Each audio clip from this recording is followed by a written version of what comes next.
আজ তোমাদের সাথে এক দরিদ্র গোয়ালার গল্প শেয়ার করব। সময় থাকলে গল্পটা শুনে যেতে পারো, আশা করি তোমাদের মন্দ লাগবে না।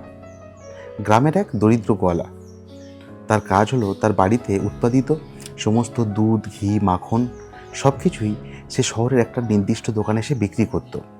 আর তার বিনিময়ে তার বাড়ির প্রয়োজনীয় জিনিসপত্র যেমন চাল, ডাল, আটা, চিনি এগুলো সব সে কিনে নিয়ে যেত।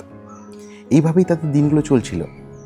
কিন্তু হঠাৎ একদিন দোকানদার ভাবলো যে গোয়ালা যে জিনিসগুলো আমাকে দিয়ে যাচ্ছে তার ওজন করে দেখি সে আমাকে সঠিক পরিমাপ দিচ্ছে কি না। এই ভেবে দোকানদার গোয়ালার দেওয়া মাখন মেপে দেখলো।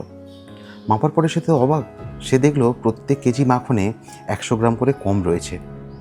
এতে দোকানদার ভীষণ ক্ষুব্ধ হলো, ভাবলো পরের দিন গোয়ালা এলে ওকে একটা উচিত শিক্ষা দেব। পরের দিন যথারীতি গোয়ালা আবার সেই দোকানে তার জিনিসপত্র বিক্রি করতে এলো। তখন দোকানদার তাকে বলল, তুমি তো এতদিন ধরে আমাকে ঠকাচ্ছ, কেন তোমার দেওয়া প্রত্যেক কেজি মাখনে 100 গ্রাম করে ওজন কম রয়েছে। তখন গোয়ালা বলল, দেখুন আমি তো একজন গরিব গোয়ালা, তাই দাড়িপাল্লা কেনার আমার ক্ষমতা নেই।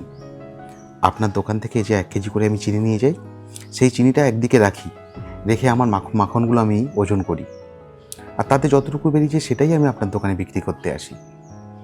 এই গল্পটা তোমাদের কাছে শোনানোর একটাই কারণ যে তুমি যেটা মানুষের সাথে করছো সেটা কোনো না কোনোভাবে তোমার কাছেই ফিরে আসবে। আজকে গল্পটা এখানে শেষ করলাম। কেমন লাগলো অবশ্যই কমেন্টে জানাতে ভুলো না।